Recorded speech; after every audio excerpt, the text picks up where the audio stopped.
Hello. सभी लोगों का बहुत बहुत स्वागत है। आशा करता हूं कि आप सभी लोग बहुत अच्छे होंगे, स्वस्थ और मस्त होंगे, जबरदस्त होंगे। सभी को आवाज आ रही है जी?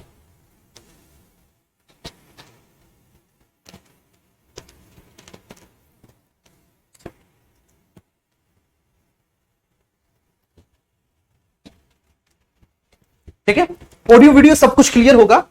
लास्ट लेक्चर में हम लोग बात कर रहे थे, चर्चा कर रहे थे कॉन्स्टिट्यूएंट असेंबली की, संविधान सभा की। ठीक है। तो हमने क्या क्या पढ़ लिया था लास्ट लेक्चर में, इसको एक बार देख लेते हैं और उसके बाद फिर आज कंटिन्यू करते हैं। ठीक है ना जी? चलिए। और उम्मीद ये करूंगा कि आप सब लोग डिटेल में पढ़ेंगे। डिटेल में पढ़ने के लिए आप आए हैं यूपीएसआई में। ठीक है ना? 16 नंबर का आपका पॉलिटी पूछा जाता है, तो ऑब्वियस सी बात है इस विषय पर आपको, ठीक है, बहुत मेहनत करनी पड़ेगी और बहुत ध्यान भी देना पड़ेगा। ठीक है जी? चल, तो लास्ट लेक्चर में हम लोग कहां पर थे सर? कॉन्स्टिट्यूएंट असेंबली पर थे।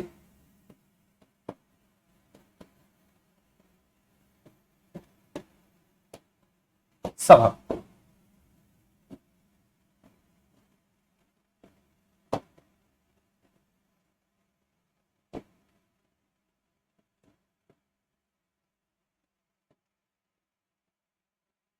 असेंबली। ठीक है।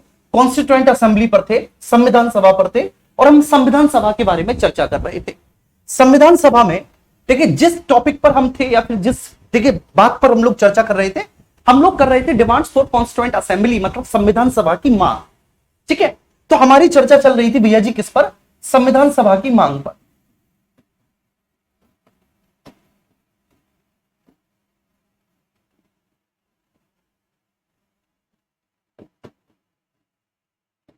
मांग। और देखिए, संविधान सभा की मांग को हम तीन भागों में डिवाइड करते हैं, या फिर ठीक है, कॉन्स्टिट्यूशन की डिमांड को हमने तीन पार्ट में क्लासिफाइड किया था। और वे तीन पार्ट कौन कौन से थे? ठीक है, सबसे पहले डायरेक्ट डिमांड, ठीक है, जिस पर हम चर्चा कर रहे थे। ठीक है, फ्रॉम वेरी फर्स्ट, ठीक है, we are talking about direct demand. ठीक है, दूसरा हम लोग बात कर रहे थे टोकन डिमांड, और जो तीसरी थी, ठीक है, वो थी हमारी, ठीक है, ठीक है, डायरेक्ट डिमांड। तो इनडायरेक्ट डिमांड, टोकन डिमांड और डायरेक्ट डिमांड, मतलब अप्रत्यक्ष, सांकेतिक और प्रत्यक्ष मांग, तीन प्रकार की मांगे। तो उन तीन प्रकार की मांगों को हम लोग यहां पर एक बार देख लेते हैं। ठीक ना? पहले लिख देते हैं फटाफट से। तो सबसे पहले हम इसमें शामिल करेंगे अप्रत्यक्ष मांगों को।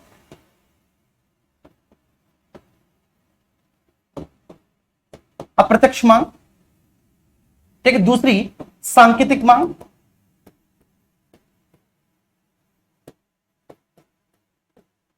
और तीसरी आपकी प्रत्यक्ष मांग। प्रत्यक्ष मांग। ठीक है। प्रत्यक्ष मांग को हमने बोला था डायरेक्ट डिमांड, अप्रत्यक्ष मांग को हमने बोला था इनडायरेक्ट डिमांड, और सांकेतिक मांग हमारी हो गई थी भैया जी टोकन डिमांड। ठीक है, अंग्रेजी में। चलिए, तो अंग्रेजी में भी एक बार देख लेते हैं इसको। इनडायरेक्ट डिमांड, ठीक है सर, टोकन डिमांड,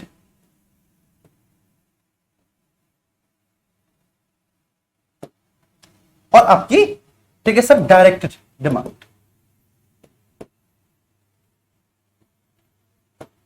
चलिए, अब आप मुझे बताइए, जो आपका लास्ट लेक्चर था, उस लास्ट लेक्चर में हम लोगों ने इनडायरेक्ट डिमांड में दो प्रकार की डिमांड के बारे में चर्चा की थी। इनडायरेक्ट डिमांड में जो सबसे पहली डिमांड आती थी, ठीक है, वो है आपकी लोकमान्य बाल गंगाधर तिलक साहब की, और दूसरी थी उसमें दादा भाई नौरोजी की, है ना जी?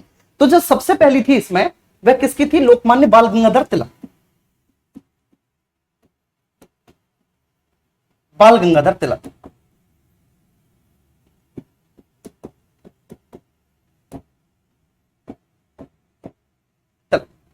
ठीक है। और ये जो डिमांड उन्होंने की थी 1895 में की थी। अच्छा, इसको हमने इनडायरेक्ट डिमांड कहा क्यों? इसको हमने इनडायरेक्ट डिमांड इसलिए कहा क्योंकि डायरेक्टली उन्होंने कहीं पर भी कॉन्स्टिट्यूएंट या कॉन्स्टिट्यूएंट असेंबली शब्द का प्रयोग नहीं किया। उन्होंने, मेरे प्यारे बच्चे, डायरेक्टली कहीं पर भी कॉन्स्टिट्यूएंट या कॉन्स्टिट्यूएंट असेंबली शब्द का प्रयोग नहीं किया। कसम से, तुम्हारी कसम। ठीक है, उन्होंने एक्चुअली 1895 में एक बिल प्रस्तुत किया था, एक रेजोल्यूशन। ठीक है, यह बिल उन्होंने प्रस्तुत किया था जिसका नाम था स्वराज बिल। क्या नाम था मेरे प्यारे बच्चे? स्वराज बिल। स्वराज बिल। ये बात तो समझ में आ गई होगी सबको बहुत अच्छे से। इसकी पूरी कहानी मैं आपको बताऊंगा, चिंता ना करना, बहुत अच्छे से समझाऊंगा, ठीक है ना जी, बहुत अच्छे से समझाऊंगा। अच्छा, अब इनडायरेक्ट डिमांड में हम दूसरी डिमांड किसकी रखते हैं? इनडायरेक्ट डिमांड्स के अंतर्गत हम दूसरी डिमांड किसकी रखते हैं? तो भैया जी दूसरी डिमांड हम रखते हैं दादा भाई नौरोजी की। किसकी मेरे प्यारे भैया जी? दादा भाई नौरोजी की, दादा भाई नौरोजी, ठीक है। अभी जो दादा भाई नौरोजी जी है ना, ठीक है, ये ठीक है, इन्होंने 1906 के कांग्रेस सेशन की अध्यक्षता की है। मतलब ही वॉज द, ठीक है, president of the session of, ठीक है, कांग्रेस 1906। ये कैलकाटा, ठीक है, ये आपका, ठीक है, कैलकाटा कॉन्फ्रेंस था, या ये कलकत्ता सम्मेलन था, 1906 का कलकत्ता सम्मेलन था। इसकी अध्यक्षता दादा भाई नौरोजी कर रहे थे। और इन्होंने किस तरह से संविधान की अथवा संविधान सभा की मांग कर दी इनडायरेक्टली? तो इन्होंने, ठीक है, पहली बार ऐसा था कि जब किसी उदारवादी नेता ने, जब किसी, ठीक है, लिबरल पॉलिटिशियन ने स्वराज शब्द का प्रयोग किया हो, तो इन्होंने एक्चुअली स्वराज शब्द का प्रयोग किया था। ठीक है, किसका सर? इन्होंने स्वराज शब्द का प्रयोग किया था, स्वराज शब्द का इन्होंने प्रयोग किया था।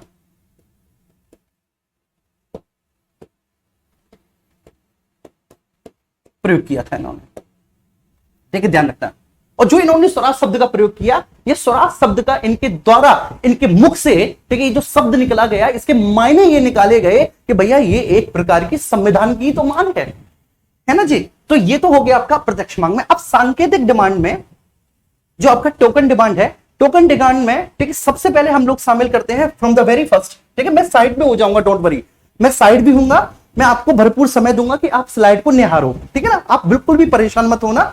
जितने महीनों का मेरे प्यारे बच्चों आपको अनुभव नहीं होगा, उतने सालों से मैं पढ़ा रहा हूं, तो इसलिए मुझे खूब पता है कि बच्चे को कहाँ, ठीक है, दिखाना चाहिए, कहाँ समझाना चाहिए, बहुत अच्छे से, ठीक है ना। बस थोड़ा सा आप में पेशेंस होना चाहिए, ठीक है, और समझने की क्षमता होनी चाहिए, ठीक है ना, क्लियर है। अच्छा, अब हम टोकन डिमांड्स के बारे में बात करते हैं, सांकेतिक मांग। जब सांकेतिक मांग के बारे में बात करेंगे तो सबसे पहले सांकेतिक मांग में हम बात करेंगे टोकन डिमांड्स में महात्मा गांधी की, ठीक है। एक महात्मा गांधी ने स्टेटमेंट दिया, और उनका ये जो स्टेटमेंट है ना, जो 1922 में उनके द्वारा दिया गया था, ये एक तरह का टोकन डिमांड के तौर पर शामिल किया जाता है, ठीक है। तो महात्मा गांधी का स्टेटमेंट, ठीक है, which was given by Mahatma Gandhi, ठीक है, एट 1922, तो दैट आल्सो भी इंक्लूड्स इन द, ठीक है, टोकन डिमांड्स। सेकंड, अगर हम बात करें दूसरे नंबर पे, तो यहां पर एक तेज बहादुर सप्रू हैं।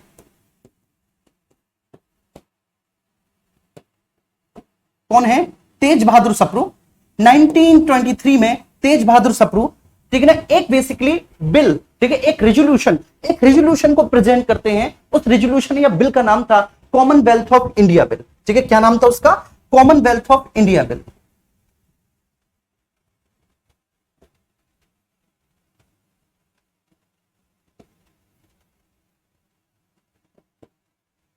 Commonwealth of India bill, India bill, ठीक है। ये बात समझ पे आ रही है? अच्छे से क्लियर हुई? कॉमनवेल्थ ऑफ इंडिया बिल, ठीक है, जो तेज बहादुर सप्रू के द्वारा, ठीक है, प्रस्तुत किया गया था। और इसको 1925 के ऑल इंडिया पार्टी कॉन्फ्रेंस में, मतलब all India party conference Hindi में बोलेंगे, दिल्ली सर्वदलीय सम्मेलन में, इसको 1925 में खुद महात्मा गांधी ने रखा था।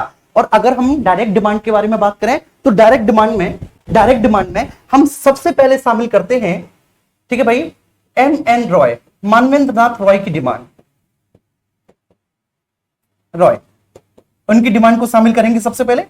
दूसरे नंबर पे मेरे प्यारे भैया जी हम लोग, ठीक है, कांग्रेस। फिर थर्ड हम कांग्रेस सेशन, कांग्रेस अधिवेशन, ठीक है, इनकी बातों को देखेंगे, इनकी बातों के बारे में चर्चा करेंगे। तो कुल मिलाकर हमें यही पढ़ना होगा बहुत अच्छे से। अच्छा, बहुत अच्छे। तेज बहादुर सप्रू, बेटा तेज नहीं, तेज, ठीक है, जैसे तुम लोग तेज हो ना बहुत, ऐसे तेज बहादुर सप्रू जी, ऐसे तेज बहादुर सप्रू। आइए अब यहां पर देखते हैं कुछ चीजों को, ठीक है। प्लीज बहुत अच्छे से आप लोग फोकस करना, बहुत अच्छे से आप लोगों को फोकस यहां पर करना है, ठीक है। सबसे पहले हम बात करेंगे अप्रत्यक्ष मांगों की, इनडायरेक्ट डिमांड की। तो इनडायरेक्ट डिमांड में 1895 में जो आपके लोकमान्य बाल गंगाधर तिलक साहब हैं, लोकमान्य बाल गंगाधर तिलक एक बिल प्रस्तुत करते हैं, ठीक है। उस बिल को वह स्वराज बिल कहते हैं, लोकमान्य बाल गंगाधर तिलक साहब। और वह स्वराज बिल में, ठीक है, भारतीयों के कुछ मौलिक अधिकारों के बारे में बात करते हैं। मतलब वह अपनी कॉन्स्टिट्यूशनल राइट्स की डिमांड्स को अंग्रेजों के समक्ष रखते हैं with the help of Swaraj bill, ठीक है, लोकमान्य बाल गंगाधर तिलक। क्लियर है ना, यहां तक कोई इशू तो नहीं। अब वो जो डॉक्यूमेंट प्रस्तुत करते हैं, ठीक है ना, एज अ रेजोल्यूशन, समझ में आ रहा है ना, ठीक है। देखो हिंदी में मैं आपको बताता हूं, ठीक है, थोड़ा बहुत फिर मैं अंग्रेजी में समझाऊंगा, ठीक है ना। और दोनों ही लैंग्वेज के बच्चों को हम साथ साथ लेकर चलेंगे। 1895 में लोकमान्य बाल गंगाधर तिलक साहब एक स्वराज बिल नाम का एक प्रस्ताव लेकर आते हैं, ठीक है। ये रेजोल्यूशन था, ठीक है, जो कि बिल के फॉर्म में था। अगर ये रेजोल्यूशन बिल के फॉर्म में था तो ऑब्वियस सी बात है मेरे प्यारे दोस्तों, ठीक है, ये जो प्रस्ताव था ना, ये जो आपका रेजोल्यूशन था, इसकी जो लैंग्वेज थी वह पूरी तरह से एक कानूनी भाषा थी। मतलब ये एक लीगल डॉक्यूमेंट था, ये एक कानूनी दस्तावेज था जिसमें 110 डॉक्यूमेंट्स थे, बेसिकली 110 लेख थे। इसमें कितने लेख थे भैया जी? 110 लेख उसमें थे। ये बात आपको बहुत अच्छे से समझनी है। और इसकी भाषा भी कानूनी थी। और सबसे बड़ी बात क्या थी कि बाल गंगाधर तिलक ने उस स्वराज बिल में भारतीयों के कुछ मौलिक अधिकारों के बारे में, कुछ फंडामेंटल राइट्स के बारे में चर्चा की थी कि अंग्रेजों भारतीयों को ये फंडामेंटल राइट्स मिलने चाहिए। क्या क्या फंडामेंटल राइट्स थे? 2 फंडामेंटल राइट्स की उन्होंने चर्चा की, ठीक है। जो सबसे पहला फंडामेंटल राइट था, वो सबसे पहला फंडामेंटल राइट था राइट टू इक्वालिटी। बात समझ पा रही? मतलब समानता का अधिकार। और समानता के अधिकार में भी विधि के समक्ष समानता, इक्वालिटी बिफोर लॉ, ठीक है। सबसे first equality before law and the second was is right to speech and expression. भारतीयों को भाषण और अभिव्यक्ति की स्वतंत्रता का अधिकार मिलना चाहिए। इसके बाद 1906 में दादा भाई नौरोजी आते हैं कांग्रेस सेशन में, ठीक है। वे बेसिकली दादा भाई नौरोजी कांग्रेस सेशन की अध्यक्षता कर रहे थे। 1906 के कांग्रेस सेशन की अध्यक्षता को लेकर बेसिकली कांग्रेस के भीतर 2 गुट बन गए थे। एक ऐसा गुट था जो कह रहा था कि कांग्रेस की अध्यक्षता रिवोल्यूशनरीज करें, एक ऐसा गुट था जो यह कह रहा था कि कांग्रेस की अध्यक्षता, ठीक है, रिवोल्यूशनरीज करें। तो कांग्रेस के अंदर 2 तरह की विचारधारा के लोग थे। कांग्रेस के अंदर 2 प्रकार के, हाँ नेहरू रिपोर्ट मुझे पता है, मैं बताऊंगा नेहरू रिपोर्ट को बेटा, क्योंकि नेहरू रिपोर्ट बताने के लिए ना बहुत अच्छे से आपको समझाना पड़ेगा जी। बहुत अच्छे, ठीक है। अब मेरी बात आप समझना। तो कांग्रेस के अंदर 2 तरह की विचारधारा के लोग थे। एक थे रिवोल्यूशनरीज, ठीक है, जिनको आप उग्रवादी भी कह देते हैं या गर्मपंथी भी कह देते हैं। दूसरे थे उदारवादी रिवोल्यूशनरीज, ठीक है, उदारवादी नरमपंथी भी कह देते हैं। तो जो गर्मपंथी हैं, जिसमें लाल वाल पाल, ठीक है, आमतौर पर आप सुनते हैं ना, एक ट्रिक है कि भाई जो उदारवादी हैं, ठीक है, उदारवादियों में दादा भाई नौरोजी, सुरेंद्र नाथ बनर्जी, ठीक है, SN बनर्जी, और तीसरे आपके इसमें आ जाते हैं गोपाल कृष्ण गोखले, ठीक है, फिरोज मेहता, ठीक है, बदरुद्दीन तैयब जी। ये सब कौन है? उदारवादी हैं। और जो उग्रवादी हैं, ठीक है, अब यहां पर मैं उग्रवादी शब्द का प्रयोग कर रहा हूं आपको समझाने के लिए, ठीक है। जो उग्रवादी हैं उसमें लाल बाल पाल आते हैं, लाला लाजपत राय, बाल गंगाधर तिलक, बिपिन चंद्र पाल, ठीक है, ये लोग आते हैं। तो ये लोग जो है ये चाह रहे थे भाई कांग्रेस के सेशन की प्रेसिडेंशियल हमें मिले, हमें कांग्रेस के अधिवेशनों की अध्यक्षता मिले। लेकिन जो उदारवादी थे वो इनको अध्यक्षता देना नहीं चाहते थे। और ये संघर्ष 1905 से ही चल रहा था। 1905 के कांग्रेस अधिवेशन से इस तरह का संघर्ष बना हुआ था। 1905 में जब उग्रवादियों ने कहा कि कांग्रेस के सेशन की अध्यक्षता आप हमें दो, तो उदारवादियों ने, बड़े चालाक थे उदारवादी, तो उन्होंने गोपाल कृष्ण गोखले को दे दी बनारस सेशन की अध्यक्षता। गोपाल कृष्ण गोखले बेचारे बुजुर्ग आदमी थे, तो और जितने भी उग्रवादी थे वो उग्रवादी बेसिकली इतने बुजुर्ग नहीं थे, तो गोपाल कृष्ण गोखले को वो ऑब्जेक्ट नहीं कर पाए। फिर से जब 1906 के कांग्रेस अधिवेशन की अध्यक्षता तिलक साहब ने मांगी, या फिर लोगों ने कहा, उग्रवादियों ने कहा कि तिलक साहब को दे दो, तो उन्होंने, ठीक है, चुपचाप दादा भाई नौरोजी को इंग्लैंड से बुलाकर, जो इस समय तक बहुत बूढ़े हो चुके हैं, उनको कांग्रेस के अधिवेशन की अध्यक्षता दे दी कि बूढ़े आदमी है, ठीक है, इनकी अध्यक्षता पर कोई कुछ नहीं कहेगा। और ऐसे ही हुआ कि उग्रवादी अब भी शांत हो गए बेचारे, क्योंकि दादा भाई नौरोजी जैसा बूढ़ा आदमी, जिसको the grand old man of India, mister Nehru margin के नाम से जाना जाता है, तो फिर भी चुप हो गए कि चलो भैया जी कोई बात नहीं। लेकिन कुल मिलाकर ये हुआ ये, ठीक है, कि इन सभी परिस्थितियों में, ठीक है, जो हमारे देश का राष्ट्रीय आंदोलन था वो जरूर कमजोर हुआ। बस इतनी सी बात है। तो उस दादा भाई नौरोजी ने उस कलकत्ता सम्मेलन में बेसिकली स्वराज शब्द का प्रयोग किया, क्योंकि ये कांग्रेस की मजबूरी थी, कांग्रेस को अपने आंदोलन को मजबूत करने के लिए और जो उदारवादी थे उनको जनता के बीच में लोकप्रियता हासिल करने के लिए ऐसे स्वराज जैसे शब्दों का प्रयोग करना ही पड़ता। ठीक है, अगर वो स्वराज जैसे शब्दों का प्रयोग नहीं करते तो ये वो समय है जब बाल गंगाधर तिलक, ठीक है, लाला लाजपत राय, बिपिन चंद्रपाल इत्यादि की लोकप्रियता अपने चरम पे है, अरविंदो घोष की लोकप्रियता अपने चरम पे है, ये वो समय है। तो इन्होंने स्वराज शब्द का प्रयोग कर दिया, लेकिन इनके द्वारा ये जो स्वराज शब्द का प्रयोग है ना, ठीक है, ये भी एक प्रकार का क्या माना गया, ठीक है, इनडायरेक्ट डिमांड मांगा गया। बहुत अच्छे से समझ में आ गई होगी, कोई दिक्कत तो नहीं। इसके बाद फिर हम सांकेतिक डिमांड 1922 महात्मा गांधी, हालांकि कल मैं ये डिस्कस कर चुका था, महात्मा गांधी 1922 में कहते हैं कि स्वराज भारतीयों की इच्छा की अभिव्यक्ति होगा, ना कि ब्रिटिश संसद का कोई उपहार। क्लियर है। और फिर तेज बहादुर सप्रू 1923 में कॉमनवेल्थ ऑफ इंडिया बिल बनाते हैं। ये जो कॉमनवेल्थ ऑफ इंडिया बिल था, ये भारतीयों के संवैधानिक अधिकारों की बात करता था। ठीक है, it's demand for the constitutional rights of Indian, ये भारतीयों के संवैधानिक सुधारों की मांग करता था, संवैधानिक मांगों की बात करता था, जिसको महात्मा गांधी ने दिल्ली में 1925 में ऑल इंडिया कॉन्फ्रेंस में रखा और लोगों ने बड़ी प्रशंसा की। इसके बाद फिर नेहरू रिपोर्ट आएगी 1928, उसे बहुत अच्छे से मुझे समझाना है। इसके बाद हम डायरेक्ट डिमांड पे आते हैं। डायरेक्ट डिमांड में Manvendra Nath Roy was the first man जिसने कहा कि हमें हमारी संविधान सभा के द्वारा अपने संविधान का निर्माण करना है। जैसे एम एन रॉय ने कहा, तो एम एन रॉय उस समय कम्युनिस्ट थे। ठीक है, ये नहीं कह सकते कि कम्युनिस्टों ने सबसे पहले या कम्युनिस्ट पार्टी ने सबसे पहले संविधान सभा के या संविधान के प्रत्यक्ष गठन की बात कही। ठीक है, आप ये नहीं बोल सकते। एम एन रॉय ने व्यक्तिगत तौर पर अपने विचार रखे, ठीक है, व्यक्तिगत तौर पर, ठीक है, पर्सनली उन्होंने इस तरह के विचार रखे कि भाई हमारा संविधान, ठीक है, हमारे द्वारा, भारतीयों के द्वारा और डायरेक्ट बनना चाहिए। फिर कांग्रेस ने भी, ठीक है, 1935 में, अब क्योंकि 1934 में एम एन रॉय बोल रहे थे, कांग्रेस ने भी बोला, कांग्रेस ने भी संविधान के गठन की मांग की, ठीक है, डायरेक्टली की। फिर कांग्रेस के अधिवेशनों में भी बार बार इस मांग को दोहराया गया। और फिर 1938 में नेहरू का एक स्टेटमेंट आएगा।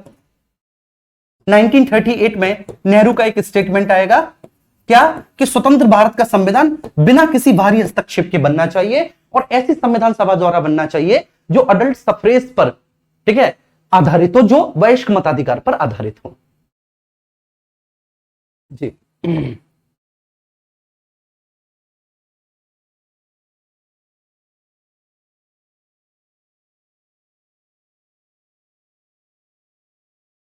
जी ठीक है जी, ओके, ठीक है, क्लियर हुआ। अच्छा, अगर एक बार सबके समझ में आया तो थम्स अप कर दो, और थम्स अप जब आप कर दोगे तो फिर इसको हम लिखते हैं, आगे बढ़ते हैं। जी ठीक है, एक बार थम्स अप कर दो। थम्स अप कर लिया, क्योंकि कल हम समझ चुके थे, ये रिवीजन था। रिवीजन था तो इसलिए थोड़ा सा तेज बोला, थोड़ा सा जल्दी बोला, क्योंकि रिवीजन था, कल समझ चुके थे। थम्स अप कर दीजिए, आगे बढ़ते हैं।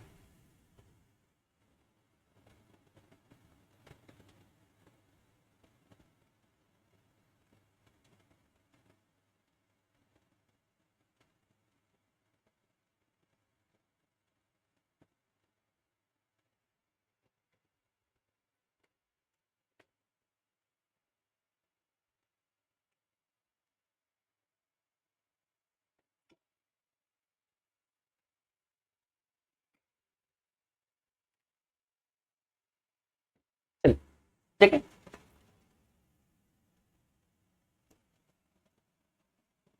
तो फर्स्ट सबसे पहले हम शामिल करेंगे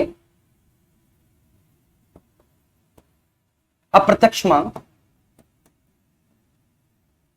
अप्रत्यक्ष मांग में पहली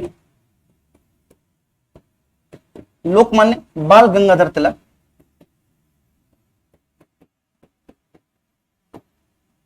ठीक है। अब मैं सारी चीजों को लिखूंगा, और मैं लिखूंगा तो मुझे ये नहीं लगना चाहिए कि लेक्चर बिल्कुल भी बोरिंग हो रहा है, क्योंकि मैं समझा चुका हूं, लिखना भी जरूरी है। अगर आप कहें कि केवल व केवल समझाइए, ठीक है ना, तो ये बात भी गलत है, क्योंकि लिखना भी जरूरी होता है, आपको आगे तक याद रहे। ठीक है, तो इसलिए मैं एक एक पॉइंट लिखवाता रहूंगा। बिल्कुल भी लेक्चर बोरिंग नहीं होना चाहिए, आप लोग समझते चले जाना, मैं आपकी तरफ देखता चला जाऊंगा। तो बाल गंगाधर तिलक साहब ने, इनके बारे में लिख लेते हैं, 1895 में, 1895 में एक स्वराज बिल प्रस्तुत किया। ठीक है,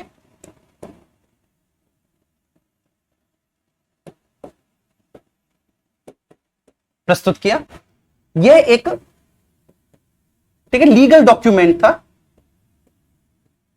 कानूनी दस्तावेज था,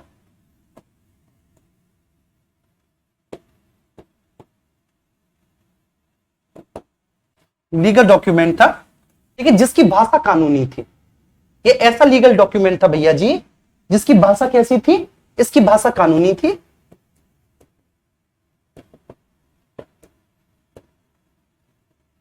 ठीक है, और सबसे बड़ी बात क्या थी, इसमें 110 लेख थे। लेख मींस रिट्स या प्रोविजंस।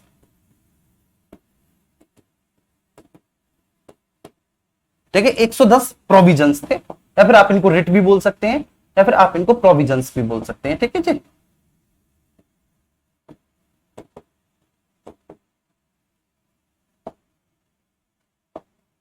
एक 110 प्रोविजंस थे जिसमें भारतीयों के लिए फंडामेंटल राइट्स की बात कही गई थी,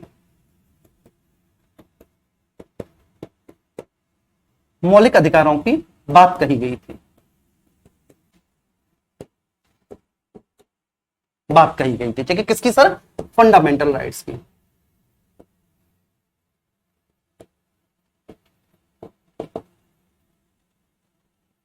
राइट्स की बात कही गई। चलिए, अब इसमें जो जो फंडामेंटल राइट्स की बात कही गई है, एक बार उनको देख लेते हैं कि भाई वो फंडामेंटल राइट्स थे कौन से। ठीक है, जिसमें फंडामेंटल राइट्स की बात कही गई थी, तो सबसे पहले ठीक है, बाल गंगाधर तिलक साहब ने फ्रॉम द वेरी फर्स्ट, बाल गंगाधर तिलक साहब ने जिस फंडामेंटल राइट की बात की थी वो था पहला इक्वालिटी बिफोर लॉ, विधि के समक्ष समानता।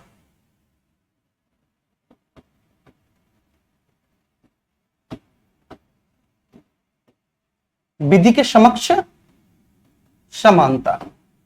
ठीक है, इसको हम लोग बोलेंगे इक्वालिटी बिफोर लॉ।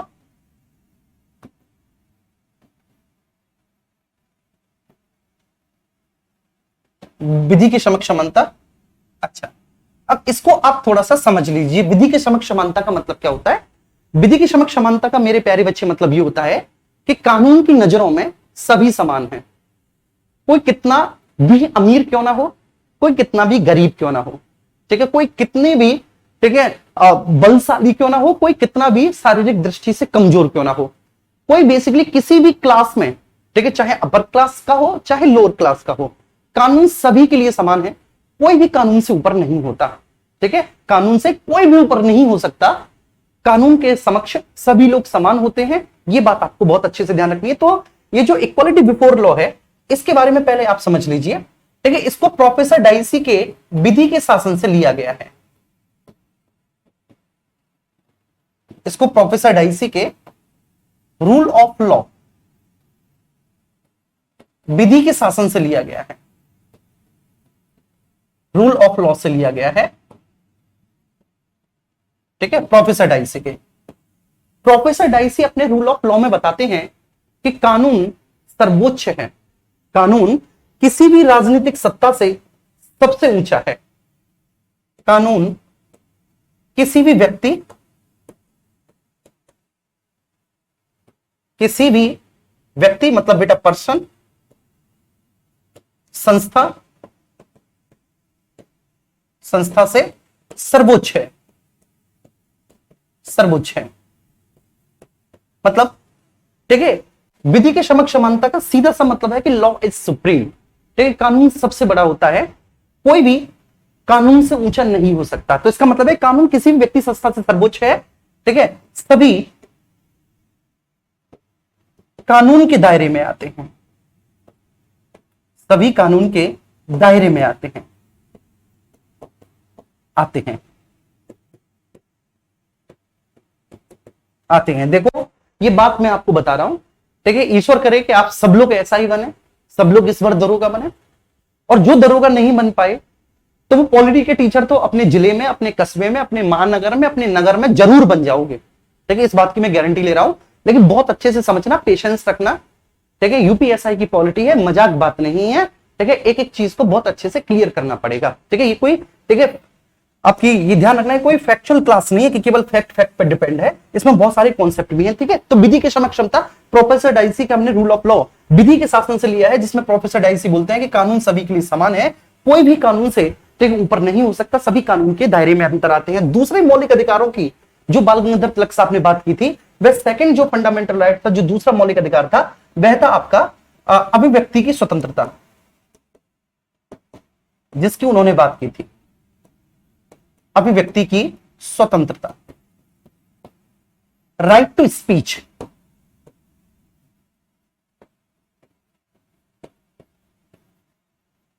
ठीक है, राइट टू स्पीच,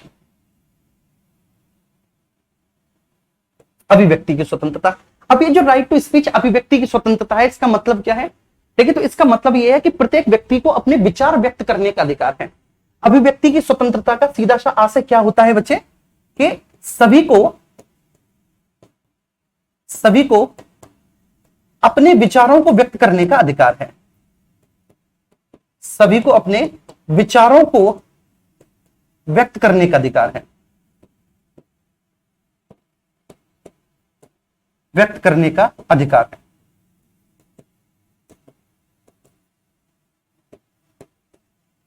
अधिकार है, ठीक है जी, ये बात समझ में आ रही है? बहुत अच्छे। ठीक है, सभी को अपने विचारों को व्यक्त करने का अधिकार है। ठीक है, everyone should right to express. Clear है? तो सभी को अपने विचार व्यक्त करने चाहिए, या ठीक है, सभी को अपने विचार व्यक्त करने का अधिकार है। ठीक है, अभिव्यक्ति की स्वतंत्रता, तो सभी को अपने विचारों को व्यक्त करने का अधिकार है। अब देखो मेरे प्यारे बच्चे, जरूरी नहीं कि आप विचारों को बोलकर ही व्यक्त करें। बात समझ पा रही है? जो विचार होते हैं, देखो विचार और अभिव्यक्ति में क्या अंतर है? What is the difference between idea and expression? मेरी बात समझना बहुत अच्छे से। ठीक है, what is the difference between idea and expression? विचार और अभिव्यक्ति में क्या अंतर है? देखो, एक गाना आपने सुना होगा कि तुझे देखा तो ये जाना सनम। सुना है कि नहीं आपने? तुझे देखा तो ये जाना सनम, ये विचार हैं। आपने किसी को देखा तो ये जाना। एक सेकंड रुकिए।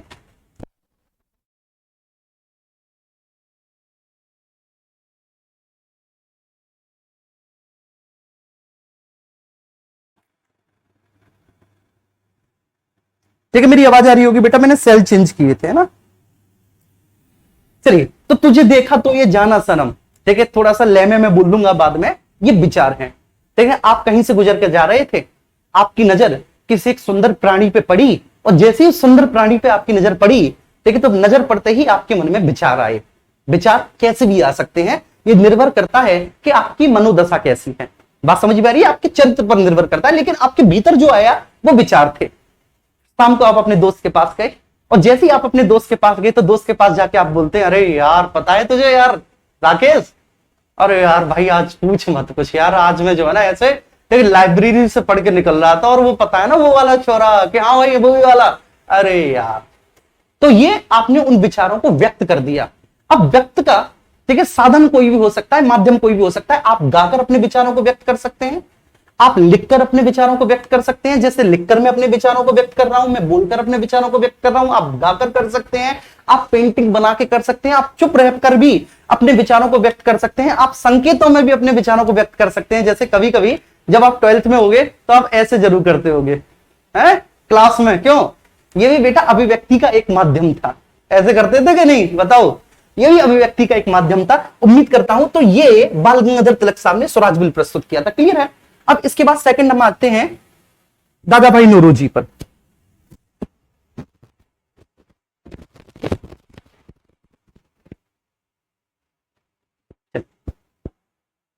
ठीक है, सेकंड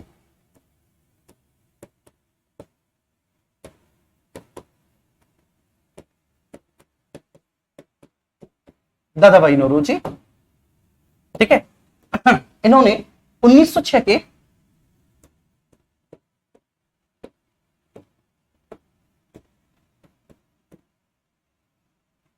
कलकत्ता अधिवेशन में, ठीक है सर, किसमें? 1906 का जो कलकत्ता सेशन था, जो 1906 का कलकत्ता अधिवेशन था, उसमें ये, ठीक है, अध्यक्षता कर रहे थे। उसमें ये कांग्रेस के अध्यक्ष थे। बेसिकली 1906 के कांग्रेस के अध्यक्ष थे। ठीक है, इसी कांग्रेस सेशन में उन्होंने स्वराज शब्द का प्रयोग किया। किसका? स्वराज का, स्वराज शब्द का प्रयोग किया। ठीक है, this is the first time ever, ठीक है, when was any liberal use the term of Swaraj, ये पहली बार था कि जब किसी उदारवादी के द्वारा स्वराज शब्द का प्रयोग किया गया। ठीक है, तो इन्होंने स्वराज शब्द का प्रयोग किया। अब ये जो स्वराज शब्द का प्रयोग है, कांग्रेसी बोलते हैं कि हमारे दादा भाई नौरोजी ने जो स्वराज शब्द का प्रयोग किया था वो एक प्रकार की अप्रत्यक्ष रूप से संविधान सभा की ही मांग थी। चलो कोई बात नहीं, हमने मान ली ये दादा भाई नौरोजी है। दादा भाई नौरोजी के बारे में थोड़ा सा देखेंगे। ठीक है, दादा भाई नौरोजी को, ठीक है, उनके बारे में कुछ बातें पूछ ली जाती है। उनको the grand old man of India कहा जाता है। क्या कहा जाता है? The grand old man of India कहा जाता है, ऑफ इंडिया कहा जाता है, उनको इंडिया कहा जाता है। ठीक है, फ्रॉम वेरी फर्स्ट, ये बात आपको ध्यान रखनी है। दूसरा, उनको मिस्टर नैरो मार्जिन कहा जाता है।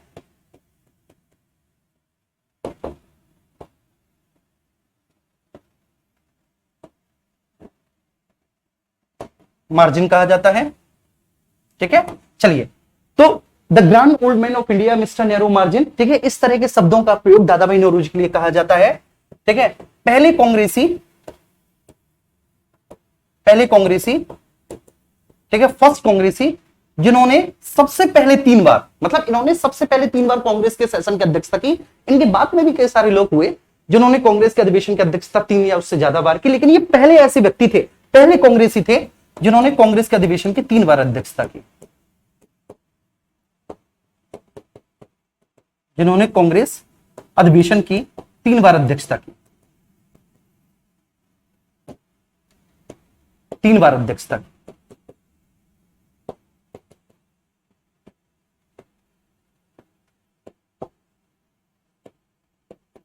अध्यक्षता की, ठीक है, पहले ऐसे कांग्रेसी थे। इसके बाद फिर नेक्स्ट आगे बढ़ते हैं, थोड़ा सा और समझते हैं, ठीक है, इनके बारे में।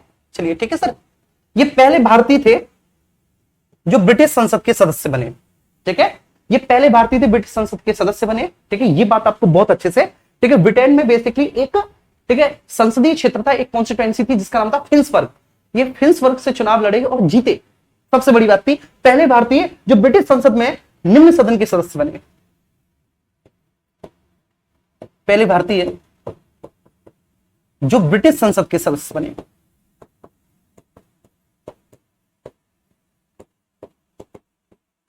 संसद के सदस्य बने,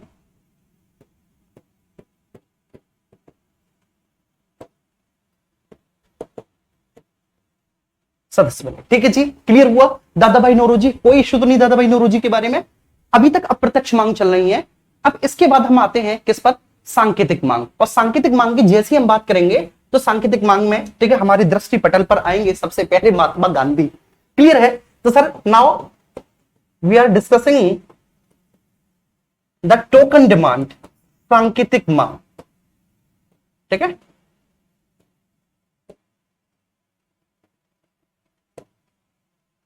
सांकेतिक मांग। अब ये जो सांकेतिक मांग है, सांकेतिक मांग में हमें सबसे पहले 1922 का महात्मा गांधी का स्टेटमेंट लिखना होगा। आप में से किसी को महात्मा गांधी का वो स्टेटमेंट याद है? क्या था? कि स्वराज भारतीय लोगों की इच्छा की अभिव्यक्ति होगा, ना कि ब्रिटिश संसद का कोई उपहार।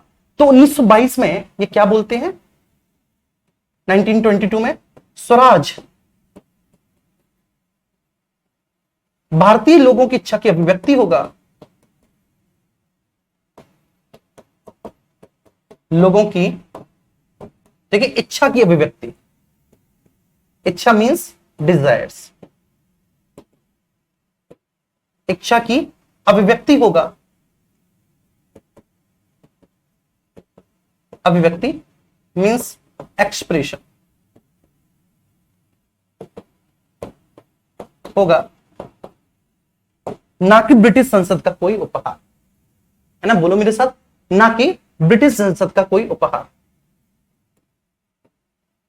ना कि ब्रिटिश संसद का कोई उपहार। संसद का कोई उपहार।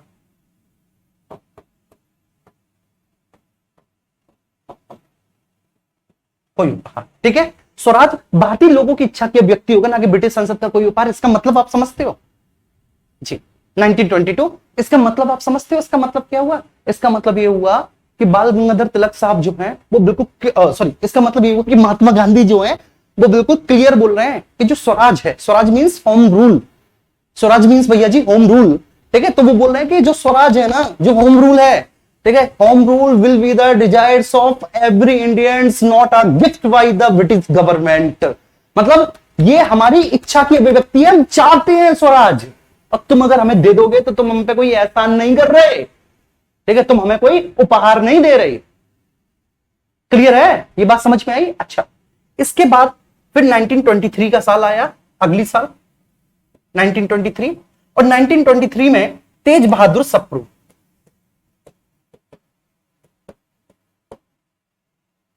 तेज बहादुर सप्रू, ठीक है, उदारवादी हैं तेज बहादुर सप्रू। इंडियन नेशनल मूवमेंट में, ठीक है, कोई अगली भूमिका तो नहीं है भाई, लेकिन हाँ थोड़ा बहुत, ठीक है, जब आप पढ़ेंगे इंडियन नेशनल मूवमेंट को तो आप देखेंगे, हाँ ठीक है, हर एक चीज में इन्वॉल्व रहता है बंदा। तो तेज बहादुर सप्रू 1923 में एक कॉमनवेल्थ ऑफ इंडिया बिल प्रस्तुत करते हैं। क्या करते हैं सर? वो कॉमनवेल्थ ऑफ इंडिया बिल प्रस्तुत करते हैं।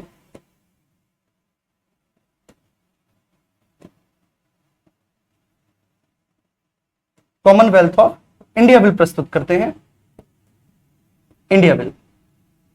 अब जो कॉमनवेल्थ ऑफ इंडिया बिल तेज बहादुर सप्रू ने प्रस्तुत किया है, बेसिकली इसको 1925 में दिल्ली सर्वदलीय सम्मेलन में रखा जाता है, 5 में दिल्ली में, ठीक है, ऑल पार्टी कॉन्फ्रेंस में रखा जाता है। कहां पर भैया जी? ऑल पार्टी कॉन्फ्रेंस में रखा जाता है, ठीक है, मतलब दिल्ली सर्वदलीय सम्मेलन में।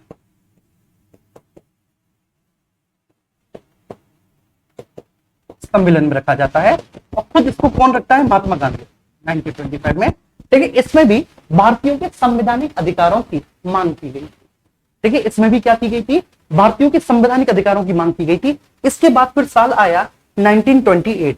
अब आप बताओ, आप सब लोग, कि अगर साल 1928 आया तो मैं किसकी बात कर रहा हूं? ठीक है, अगस्त 1928, ठीक है, और मैंने डेट भी लिख दी 28 अगस्त 1928 में, ठीक है। अब मैं किसके बारे में बात कर रहा हूं प्लीज? ठीक है, कोई भी मुझे बताइए, मैं किस बारे में चर्चा कर रहा हूं?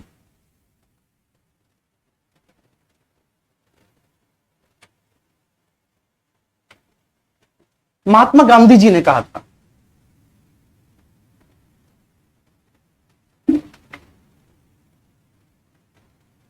चलिए,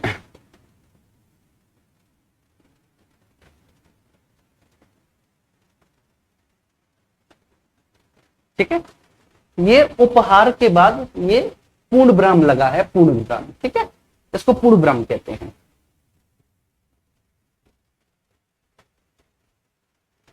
जी,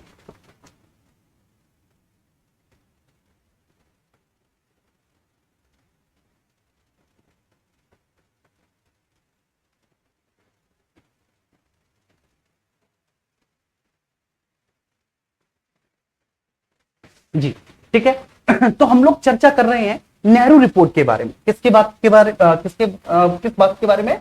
नेहरू रिपोर्ट। तो we are talking about Nehru report. Nehru report को मोतीलाल नेहरू, ठीक है, इस रिपोर्ट के बेसिकली कर्ता धर्ता थे, अध्यक्ष, ठीक है, उन्हीं की अध्यक्षता में रिपोर्ट तैयार की गई थी, नेहरू रिपोर्ट। ठीक है, इस नेहरू रिपोर्ट ने कनाडा और साउथ अफ्रीका की भारत को डोमिनियन स्टेट्स का दर्जा देने की बात कही। ठीक है, तो ये जो रिपोर्ट है मोतीलाल नेहरू, इसका भी अपना एक हिस्टोरिकल बैकग्राउंड है। साइमन कमीशन भारत आता है, ठीक है, भारत आने के बाद साइमन कमीशन अपनी रिपोर्ट प्रस्तुत करता है, हर एक भारतीय इससे असंतुष्ट था। तो उस समय का जो इंडिया सेक्रेटरी था, भारत राज्य सचिव था, बर्कनहेड कहता है कि अगर भारतीय इतने ही योग्य है तो एक ऐसा कॉन्स्टिट्यूशन बना के दिखाएं जिससे कि भारत का प्रत्येक वर्ग पूरी तरह से सहमत हो। है हिम्मत? देखो, बर्कनहेड बोलता है किसी भी भारतीय में है हिम्मत? कोई भारतीय है इतना पढ़ा लिखा कि वो कोई ऐसा कॉन्स्टिट्यूशन बना सके, कोई ऐसा डॉक्यूमेंट बना सके, कोई ऐसा लीगल डॉक्यूमेंट, ठीक है, जिसमें संवैधानिक अधिकारों की बात कही गई हो और प्रत्येक भारतीय इससे संतुष्ट हो। ठीक है, भारतीयों में डायवर्सिटी इतनी अधिक है कि प्रत्येक भारतीय को प्रत्येक स्तर पर सहमत करना ही नामुमकिन है। बर्कनहेड का कथन था कि है किसी में हिम्मत? तब मोतीलाल नेहरू बोलते हैं हाँ मुझ में है, हम मनाएंगे। मोतीलाल नेहरू खुद अध्यक्ष बने, उनकी एक 7 सदस्यीय समिति बनी और फिर उसके बाद उन्होंने इस नेहरू रिपोर्ट को बनाना तैयार कर दिया, जिसकी प्रमुख सिफारिशें क्या थी, ठीक है, वो मैं आपको यहां पे लिख देता हूं।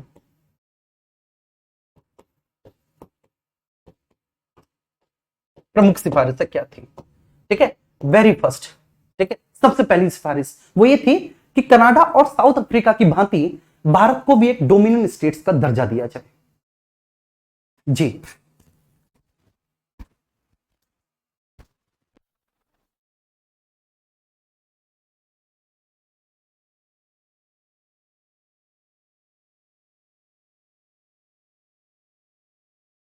चलिए ठीक है। तो इसकी जो सबसे पहली मांग थी, इसकी सबसे पहली प्रमुख सिफारिश क्या थी? तो 28 अगस्त 1928 को, ठीक है, कब सर? 28 अगस्त 1928 को नेहरू रिपोर्ट, ठीक है, जिसको मोतीलाल नेहरू ने तैयार किया था। मोतीलाल नेहरू इसके अध्यक्ष थे और मोतीलाल नेहरू के साथ साथ इसमें, ठीक है, 7 सदस्यीय लोग और थे। मतलब एक 7 सदस्यीय संस्था थी जिसमें मोतीलाल नेहरू थे और 7 सदस्य थे। इस नेहरू रिपोर्ट को बेसिकली मोतीलाल नेहरू ने चैलेंज के आधार पर बनाया था।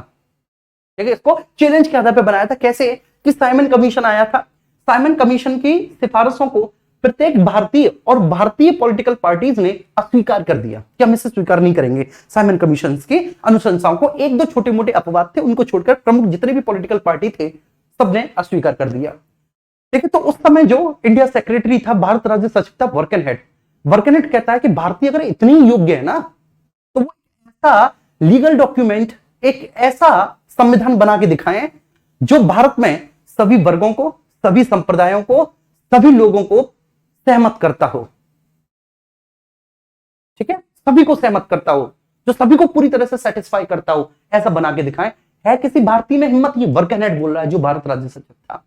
तब मोतीलाल नेहरू कहते हैं कि हाँ, हम में है हिम्मत, हम बनाएंगे। क्लियर है? तब मोतीलाल नेहरू ने, मेरे प्यारे बच्चे, एक ऐसा लीगल डॉक्यूमेंट बनाया जिसको आज नेहरू रिपोर्ट के नाम से जाना जाता है। इस नेहरू रिपोर्ट को भारतीय संविधान का प्राक रूप कहा जाता है।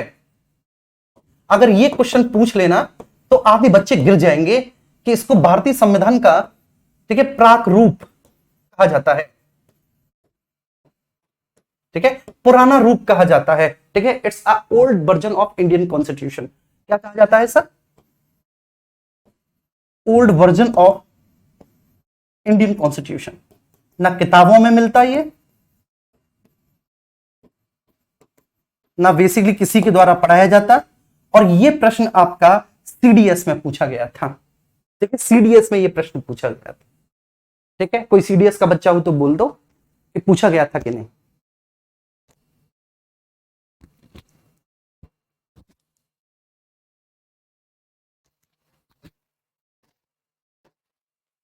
ओके, क्लियर है? बहुत अच्छे से सही आ रही है ना सारी चीजें? Okay okay okay, very good very good. Okay, ठीक है। अब उसके बाद क्या हुआ? इसकी प्रमुख सिफारिशें क्या थी? इसकी प्रमुख सिफारिशें मैं यहां पर आपके सामने लिख देता हूं। ठीक है, थोड़ा सा छोटा कर देता हूं और इसके नेहरू रिपोर्ट की प्रमुख सिफारिशें लिख देता हूं। सबसे पहले, ठीक, कनाडा व साउथ अफ्रीका की भांति, कनाडा व दक्षिण अफ्रीका की भांति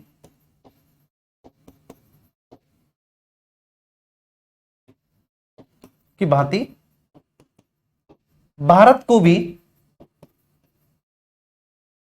भी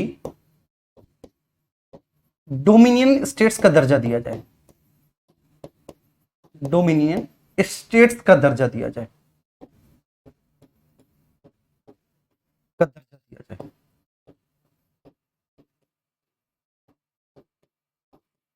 दिया जाए। ये डोमिनियन स्टेट्स क्या होता है, बहुत अच्छे से आगे, ठीक है, मैं इसे बताऊंगा। ठीक है, सेकंड, भारतीयों को फंडामेंटल राइट्स दिए जाए। ठीक है, सेकंड क्या था सर? भारतीयों को फंडामेंटल राइट्स उपलब्ध कराए जाए।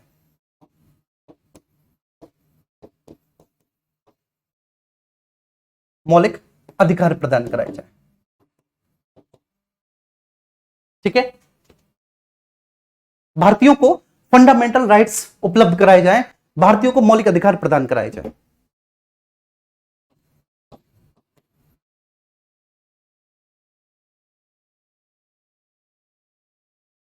जी, प्रदान किए जाए।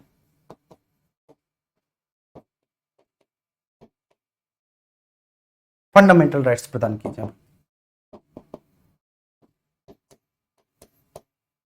प्रदान की जाए। ठीक है सर, सेकंड फंडामेंटल राइट्स। तो सबसे पहले, ठीक है, इंडियंस को फंडामेंटल राइट देने की बात, ठीक है, मतलब संपूर्ण रूप से फंडामेंटल राइट, लेकिन नॉट वन और टू फंडामेंटल राइट, ठीक है, बल्कि complete package of fundamental right.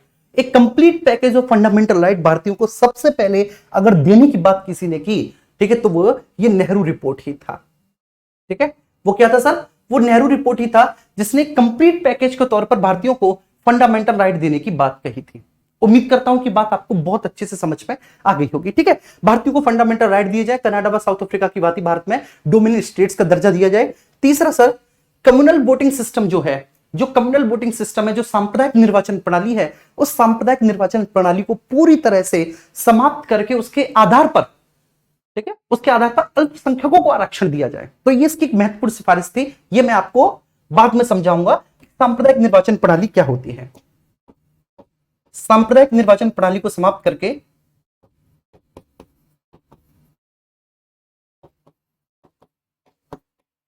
निर्वाचन प्रणाली, ठीक है, इसको बोलेंगे कम्युनल वोटिंग सिस्टम। निर्वाचन प्रणाली को समाप्त करके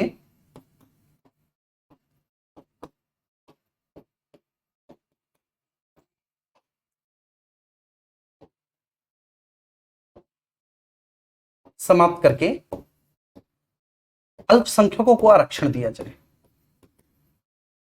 अल्पसंख्यक मींस माइनॉरिटीज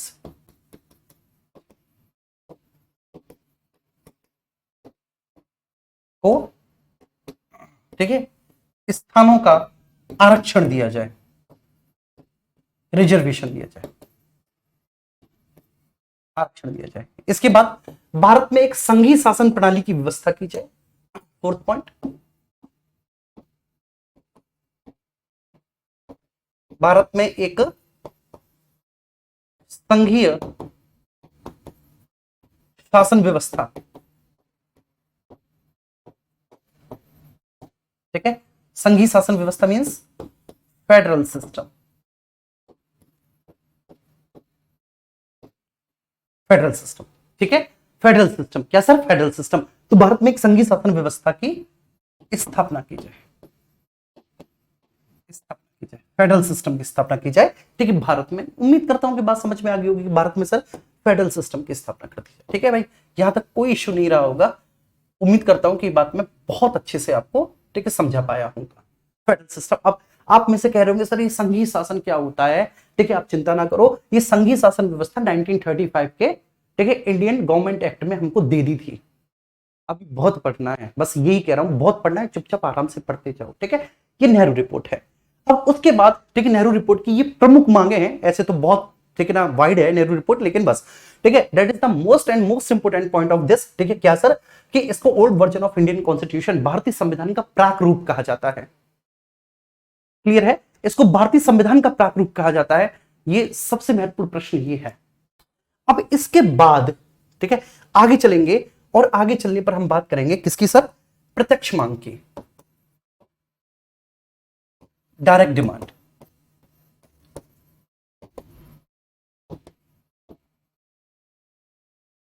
प्रत्यक्ष मांग, डायरेक्ट डिमांड। ठीक है, डायरेक्ट डिमांड में सबसे पहली जो डिमांड की जाती है, बोलो किसने की? सब लोग बताओ। डायरेक्ट डिमांड में सबसे पहले, सर्वप्रथम किसने की? ठीक ना, वेरी फर्स्ट, सबसे पहले डायरेक्ट डिमांड किसने की? ठीक है, मैं देखता हूं कि हु इज द स्टूडेंट जो सबसे पहले इसका जवाब देगा।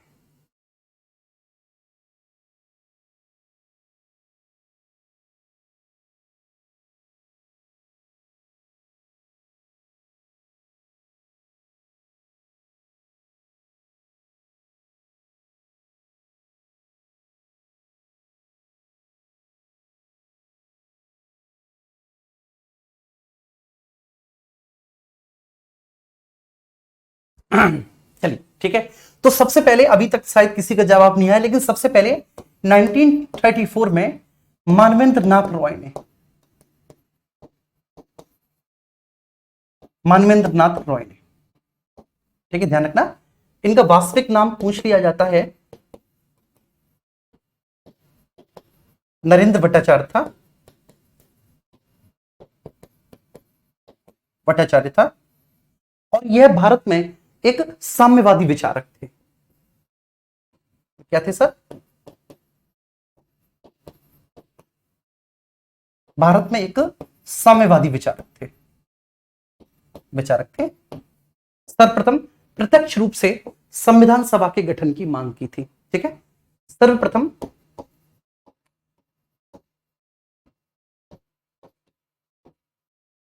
प्रत्यक्ष रूप से कॉन्स्टिट्यूएंट असेंबली संविधान सभा की गठन की मांग की थी।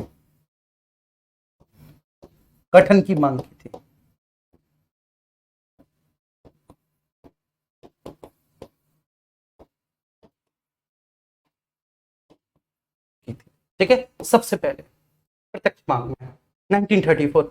उम्मीद करता हूं कि यह बात आपको बहुत अच्छे से समझ में आ गई होगी। इसके बाद 1935 में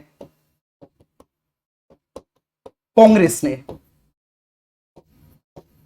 इस प्रकार की मांग को किया,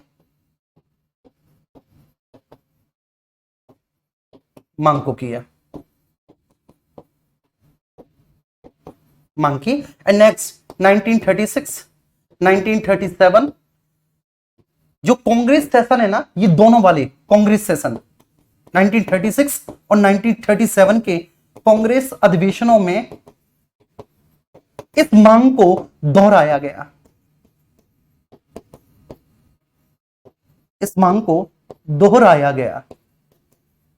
ठीक है,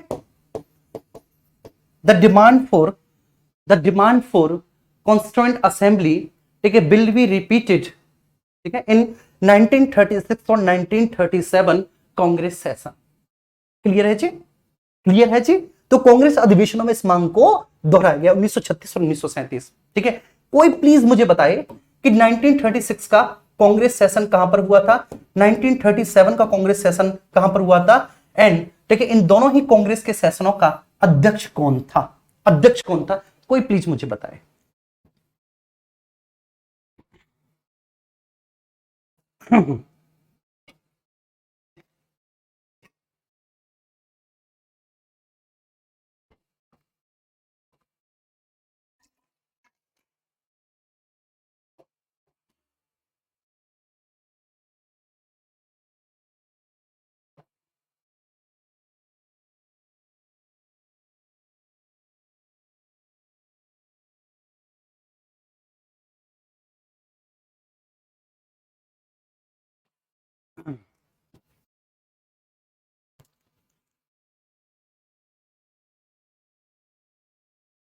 वेरी गुड, ठीक है।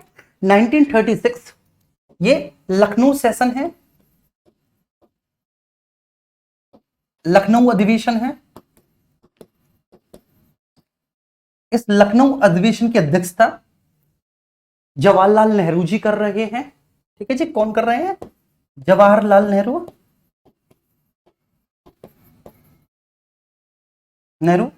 कांग्रेस ने इस सेशन में भी संविधान सभा के गठन की मांग को किया है। और फिर 1937 का जो फैजपुर सेशन हुआ, जो फैजपुर अधिवेशन हुआ, उस फैजपुर अधिवेशन की अध्यक्षता जवाहरलाल नेहरू ही कर रहे थे।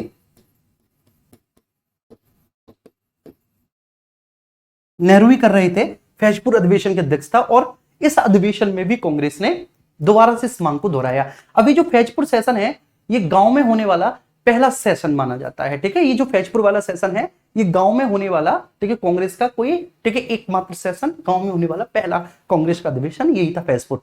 इस पर 1938 आया। और 1938 का जो हरिपुरा अधिवेशन था, ठीक है, ये हमको थोड़ा सा देखना है।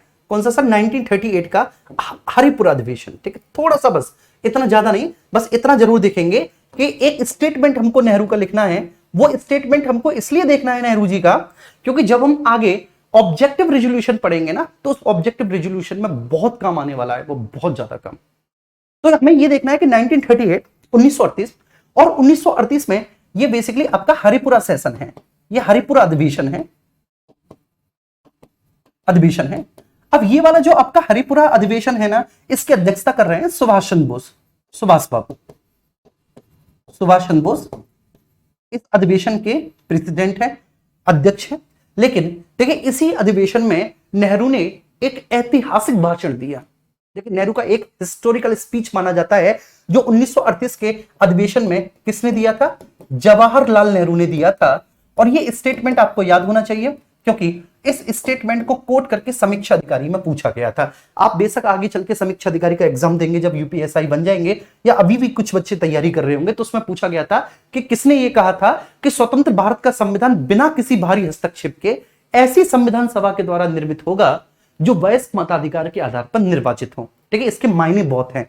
ये स्टेटमेंट छोटा सा लग रहा हो बेशक आपको, लेकिन इस स्टेटमेंट के इतने मायने हैं कि पूरी कॉन्स्टिट्यूएंट असेंबली और इस स्टेटमेंट में आपस में अंतर्द्वंद है। ठीक है, ये क्लियर है, ये बात ध्यान रखना।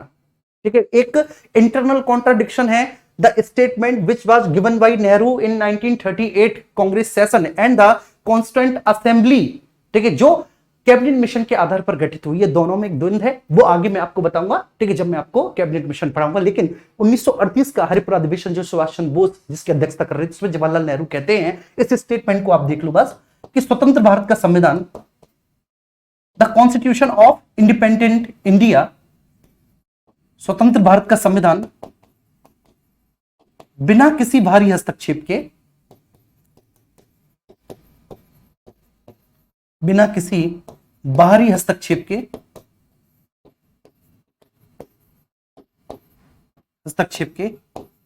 ऐसी संविधान सभा के द्वारा निर्मित होगा, ऐसी संविधान सभा द्वारा निर्मित होगा, निर्मित जो वयस्क मताधिकार के आधार पर निर्वाचित हो, निर्मित जो वयस्क मताधिकार के आधार पर निर्वाचित,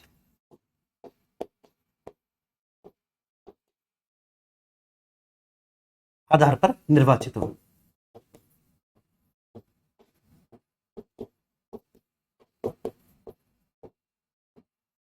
ठीक है, ध्यान रखना, क्लियर है। तो एक बार सब लोग थम्स अप कर दो। नेहरू का ये स्टेटमेंट, ये बस आपको देखना है, आप याद करें ना यहां करें, बस आपको इतना पता हो कि कभी भी स्टेटमेंट ये पूछा जाए तो आपके दिमाग में हिट करे कि यार ये नेहरू का स्टेटमेंट है, ठीक है, अच्छी बात है।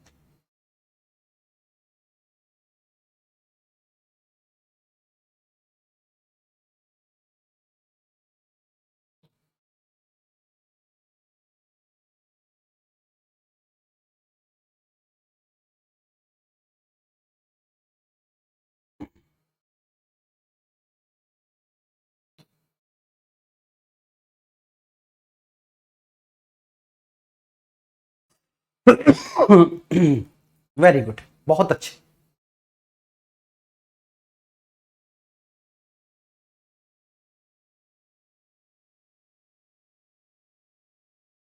मेरा इतिहास रहा है, ठीक है, मैं आपको बताता हूं साथियों।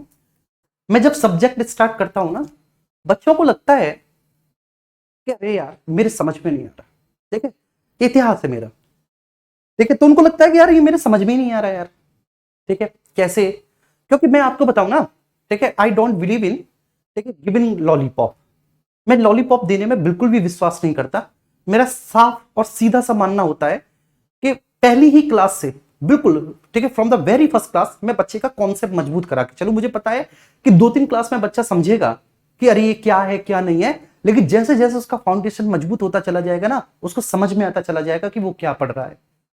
मेरा काम आपका सिलेक्शन करवाना है, आपके पॉलिटी की एक एक क्वेश्चंस को, या मैं जिस भी सब्जेक्ट को पढ़ाऊं, हिस्ट्री, ज्योग्राफी, ठीक है, इकोनॉमी वगैरह, ठीक है, एक एक सब्जेक्ट को एग्जाम में लड़वाना, ये मेरा उद्देश्य होता है।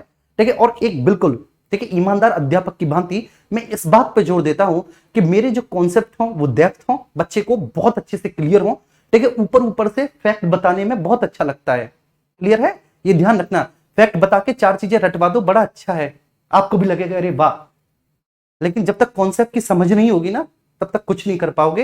ये बात मैं आपको रियल बता रहा हूं, हकीकत में बता रहा हूं ये आपको। ठीक है, 3 दिन, ठीक है, आपको ऐसा लगेगा 3 दिन कि अरे यार कॉन्सेप्ट बहुत कठिन है, पता नहीं, लेकिन ठीक है, 5वीं 6ठी क्लास में, अब ये कॉन्स्टेंट असेंबली है, कॉन्स्टेंट असेंबली के बाद the sources of Indian constitution, ठीक है, कैरेक्टरिस्टिक्स ऑफ इंडियन कॉन्स्टिट्यूशन, मतलब भारतीय संविधान के स्रोत, भारतीय संविधान की विशेषताएं, एंड, लेकिन जब आप प्रस्तावना पे आओगे, प्रेमबल पे आओगे, तब आपको उस कहानी समझ में आ चुकी होगी, अच्छा तो ये हो रहा था। ठीक है जी।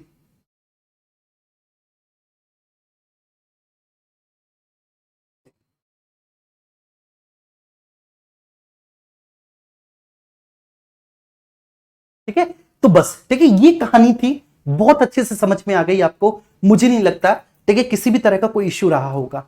ठीक है, अब लेकिन हुआ क्या कि 1938 के बाद ही 1939 से सेकंड वर्ल्ड वॉर स्टार्ट हो गया। ठीक है, अब उसके पहले मैं आपको एक छोटी सी हिस्टोरिकल बैकग्राउंड समझाना चाहूंगा, है ना।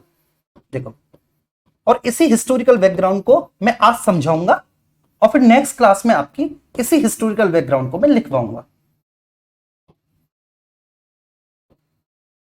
ठीक है, ये हिस्टोरिकल बैकग्राउंड है जो आज मैं आपको समझा के जा रहा हूं। ठीक है, कल मैं इसको लिखवाऊंगा। ठीक है, पूरी कहानी समझना, पूरी कहानी का मर्म क्या है। पूरी कहानी का मर्म कुछ इस प्रकार से है कि 1935 में एक भारत शासन अधिनियम आता है जिसको इंडियन गवर्नमेंट एक्ट ऑफ 1935 कहा जाता है। तो 1935 के उस भारत शासन अधिनियम के तहत बेसिकली जो प्रांतीय विधानसभा होती है ना, जैसे आज आपके ठीक राज्यों में चुनाव होते हैं, है ना, होते हैं कि नहीं राज्यों में चुनाव। उत्तर प्रदेश में चुनाव हुए, ठीक है, तो आपकी भाजपा बहुमत में आई, और जब भाजपा बहुमत में आई तो भाजपा के जितने भी विधायक थे, ठीक है, भाजपा के उन समस्त विधायकों ने ठीक है उनमें से ठीक है ना अपनी सरकार बनाई। तो कहने का आशय है ऐसे ही जैसे पश्चिम बंगाल में चुनाव हुए तो जो तृणमूल कांग्रेस है वो बहुमत में आई और तृणमूल कांग्रेस के समस्त विधायकों ने अपनी सरकार बनाई। ठीक है, और ठीक है उन विधायकों की जो मुखिया थी, ठीक है, जो मंत्री परिषद की मुखिया बनी, ठीक है, वो बहन जी बनी। ऐसी हमारे यहां पर मंत्री परिषद के मुखिया योगी आदित्यनाथ बने। तो मेरी बात समझ में आ रही होगी आपको कि 1935 का एक भारत शासन अधिनियम आया, बस आपको इतना याद रखना है। उस 1935 के भारत शासन अधिनियम के तहत चुनाव होने थे, ठीक है, और वे चुनाव आपके हो भी गए। कब हुए? 2 साल बाद जाके हो पाए। 1935 में ठीक है वो अधिनियम आता है और 1937 में वो चुनाव हो पाते हैं। ठीक है, सबसे इंटरेस्टिंग बात ये थी कि उस 1937 के आम चुनावों में ठीक है ना कांग्रेस को बहुमत मिला, ठीक है ना, और बड़ा जबरदस्त बहुमत मिला बेसिकली कांग्रेस को। ठीक है, 5 प्रांतों में तो कांग्रेस ने अपनी सीधी सीधी सरकार बनाई थी, ठीक है, सीधी सीधी सरकार बनाई थी 5 में, बाकी का 3 में उसने बाकी की और पॉलिटिकल पार्टीज के साथ गठबंधन कर लिया था। तो ऐसे करके कुल 8 प्रांतों में उसकी सरकार बन गई थी। बहुत अच्छा जा रहा था कांग्रेस का सब कुछ, ठीक है, सब कुछ बहुत बेहतर जा रहा था कांग्रेस का। लेकिन हेड ऑफ स्टेट जो था वो वायसराय था। बात समझ पा रही है? मतलब आप ये कह सकते हैं कि इस सरकार का जो मुखिया रहेगा वो गवर्नर जनरल या वायसराय ही रहेगा, इस सरकार का मुखिया। लेकिन उसके बाद जो दूसरा सबसे बड़ा मंत्रालय था वो जवाहरलाल नेहरू के पास था। ये बात आपको समझ में आनी होगी बहुत अच्छे से। मतलब ये जितने भी मंत्री थे उन समस्त मंत्री परिषद का मुखिया जवाहरलाल नेहरू जी थे। ठीक है, उसके बाद सरदार वल्लभ भाई पटेल को सूचना और प्रसारण मंत्रालय मिला था। तो ये सारी बातें थी। बस अब समझना आपको ये है कि 1935 का भारत शासन अधिनियम आया, 1937 में चुनाव हुए और कांग्रेस को बहुमत मिला, कांग्रेस ने अपनी सरकार बना ली। ठीक है जी, कांग्रेस ने अपनी सरकार बना ली। अभी जो 1935 का भारत शासन अधिनियम था इसके तहत प्रांतों में भी चुनाव होने थे और केंद्र के भी चुनाव होने थे। ये मैंने हाल केंद्र का बताया। बात समझ पा रही है? तो कांग्रेस की सरकार बनी, बहुत अच्छा हुआ सब कुछ। 1937 से लेकर 1939 तक ठीक है कांग्रेस ठीक है ना अपनी सरकार चला रही थी। ठीक है, सीमित अर्थों में ही सही, ठीक है, सीमित अर्थों में ही सही इस सरकार के मंत्रियों के पास कुछ अधिकार जरूर थे, लेकिन बहुत सीमित, बहुत लिमिटेड अधिकार थे। जब आप मॉडर्न पढ़ेंगे तब आपको समझ में आएगा। ठीक है ना, तो बहुत लिमिटेड थे, ठीक है, बहुत ही मिनिमल से उनको अधिकार मिले हुए थे। लेकिन फिर भी ठीक है हम भारतीय खुश थे कि चलो ठीक है हम भारतीयों को कुछ तो अधिकार मिले। जहां कुछ ना मिल रहा हो मेरे प्यारे बच्चे, वहां पे कुछ मिल जाए तो खुशी तो होती है। ठीक है, तो ऐसे खुशी थी कि चलिए हमें कुछ तो अधिकार मिले। सब कुछ बहुत अच्छा चल रहा था। 1939 में सेकेंड वर्ल्ड वॉर की शुरुआत हो गई और सेकेंड वर्ल्ड वॉर में अंग्रेजों ने ये घोषणा कर दी कि ब्रिटिश इंडिया, मतलब तब तक जो है हम अंग्रेजों के गुलाम थे। उस समय तो हमारे इंडिया को अंतरराष्ट्रीय स्तर पर ब्रिटिश इंडिया कहकर पुकारा जाता था। ऐसी British Canada, British south Africa ऐसी कहा जाता था। तो अंग्रेजों ने यह घोषणा कर दी कि ब्रिटिश इंडिया मित्र राष्ट्रों की तरफ से भाग ले रहा है सेकेंड वर्ल्ड वॉर में। ठीक है, तो ब्रिटिश इंडिया ठीक है ना will be participate in second world war. ठीक है ना, और किसकी तरफ से सर? मित्र राष्ट्रों की तरफ से, फ्रेंड नेशंस की तरफ से ये भी भाग लेगा। ऐसी घोषणा कर दी। अब जब ऐसी घोषणा कर दी तो कांग्रेस ठीक है एकदम हक्का बक्का रह गई यार। कांग्रेस ने कहा अरे ये क्या हुआ, बिना हमसे पूछे, कि जबकि हम ठीक है ब्रिटिश इंडिया में सबसे बड़ी पॉलिटिकल पार्टी है और बिना हमसे पूछे अंग्रेजों ने ऐसा निर्णय ले कैसे लिया। ठीक है, तब गुस्सा होकर कांग्रेस की सारी मंत्री परिषद ने अपने पद से इस्तीफा दे दिया। ठीक है, सबने इस्तीफा दे दिया, जितने भी मंत्री थे उस समय, ठीक है, सबने इस्तीफा दे दिया। जब इन सबने इस्तीफा दिया, इन्होंने इस्तीफा इसलिए दिया कि भाई आपको कम से कम हमसे तो पूछना चाहिए था हम सबसे बड़ी पार्टी हैं, हम भारत की जनता का रिप्रेजेंटेशन कर रहे हैं, हम उनके अधिकारों की मांग कर रहे हैं, हम उनके लिए कानूनों के निर्माण में अपनी अहम भूमिका निभा रहे हैं, योगदान दे रहे हैं। हमसे तो पूछना चाहिए था, ठीक है, पूछना चाहिए था कि नहीं, कि हमसे पूछना चाहिए था। लेकिन सबसे बड़ी बात यह क्या थी कि जब नहीं पूछा तो गुस्सा होकर उन्होंने इस्तीफा दे दिया। उनको लगा कि अंग्रेज झुक जाएंगे, शायद अंग्रेज हमें मनाएंगे, क्योंकि अंग्रेज तो संवैधानिक सुधारों की बात करते हैं, तो अंग्रेजों पर एक अंतरराष्ट्रीय ऐसा दबाव पड़ेगा कि अंग्रेज हमको मना लेंगे। लेकिन अंग्रेजों ने, ठीक है, इसके बारे में कोई बात ही नहीं की और द्वितीय विश्व युद्ध स्टार्ट हो गया और अंग्रेजों ने घोषणा कर दी कि भारत में पार्टिसिपेट कर रहा है। तब कांग्रेस की जब नहीं चली ना, तब कांग्रेस के जितने भी राष्ट्रवादी थे, चाहे उस समय मैं किसी के भी बारे में बात करूं, ठीक है, तब तक तो मैं बात करूं, महात्मा गांधी जी भी कांग्रेस के भीतर थे। 1942 के जब भारत छोड़ो आंदोलन स्टार्ट हुआ था, तब महात्मा गांधी जी थोड़े से खपा हो गए थे कांग्रेस से, लेकिन उससे पहले वो पूरे कांग्रेस के रंग में रंगे हुए थे। ठीक है, उनकी बात करूं, जवाहरलाल नेहरू की बात करूं, या फिर मैं किसी भी सरदार वल्लभ भाई पटेल, डॉक्टर राजेंद्र प्रसाद, जेवी कृपलानी, चक्रवर्ती राजगोपालाचारी, ये सारे लोग, ठीक है, ये अपने अपने क्षेत्रों में अपनी अपनी जनता से विभिन्न संचार माध्यमों के द्वारा एक आग्रह करते हैं, निवेदन करते हैं कि भाई, ठीक है, कोई भी भारतीय सैनिक सेकंड वर्ल्ड वॉर में पार्टिसिपेट मत करना प्लीज, ठीक है, क्योंकि भारत इस प्रकार के युद्ध का समर्थन नहीं करता। और इसका असर पड़ा सच में, ठीक है। अब जैसे, ठीक, जब कोरोना हुआ था तो मोदी जी ने कहा था ना कि हमें कोरोना के प्रति, ठीक है, एक जागृत, आप कह सकते हैं, एक जागरूकता लाने के लिए, एक जागृत अवस्था स्थापित करने के लिए कोरोना के प्रति, ठीक है, जिससे कि कोरोना के जो एक गंभीर महामारी है, ठीक है, इससे हम लोगों को, ठीक है, सूचित कर सके, सचेत कर सके, उनके बीच में जो है ना हम इस तरह के, तो एक सांकेतिक रूप से उन्होंने थाली बजवाई थी, ठीक है। लोगों को लग रहा था कि थाली बजा के go corona go, go corona go, तो करोना भाग जाएगा थाली बजा के, लेकिन वो एक सांकेतिक महत्व था उसका, ठीक है, कि भाई हम कोरोना के प्रति आसक्त हैं, सशक्त हैं, हम एकजुट होकर, ठीक है, कोरोना के प्रति जागरूकता फैलाएंगे, ठीक है ना। 2 गज की दूरी, मास्क है जरूरी, और सरकार के द्वारा जितनी भी गाइडलाइन बनाएगी हम सबका पालन करेंगे। तो ये एक इंडिकेशन था, ठीक है। तो अब जब, ठीक है, मोदी जी ने कह दिया तो सब थाली बजा रहे हैं, है ना, तो इंपैक्ट तो पड़ता ही है भाई। और उस समय जब हमारे राष्ट्रवादी नेता, ठीक है, जेल में जा रहे थे, लाठी खा रहे थे, ठीक, हम लोगों के लिए, तो उनकी बात तो मानते ही। तो भारतीय सैनिक शामिल नहीं हुए, भारतीय सैनिकों ने मना कर दिया कि हम शामिल नहीं होंगे। अंग्रेजों को लगा हम ऐसे जीत जाएंगे, लेकिन जब अंग्रेजों की खटिया खड़ी हुई तो फिर उनको भारतीय सैनिकों की याद आई, और जब उनको भारतीय सैनिकों की याद आई तो इन्हीं भारतीय सैनिकों की याद में अंग्रेज सबसे पहले एक अगस्त प्रस्ताव लेकर आते हैं, ठीक है, इसको अगस्त रेजोल्यूशन कहेंगे, जो 1940 में आता है। अगस्त रेजोल्यूशन कब आता है? 8 अगस्त 1940 को, ठीक, वेरी फर्स्ट। दूसरा, जब इसे भारतीय स्वीकार नहीं करेंगे तो फिर वह क्रिप्स मिशन लेकर आएंगे, ठीक है, क्रिप्स मिशन लेकर आएंगे। कब सर? 1942 में, 1942 में, ठीक, क्रिप्स मिशन लेकर आएंगे। जब भारतीय क्रिप्स मिशन को भी अस्वीकार कर देंगे, ठीक है, तो फिर अंग्रेज जो है फाइनली, लेकिन तब तक द्वितीय विश्व युद्ध समाप्त हो चुका था, ठीक है। अब वही वाली बात थी कि फिर वो कैबिनेट मिशन लेकर आएंगे, कैबिनेट मिशन लेकर आएंगे।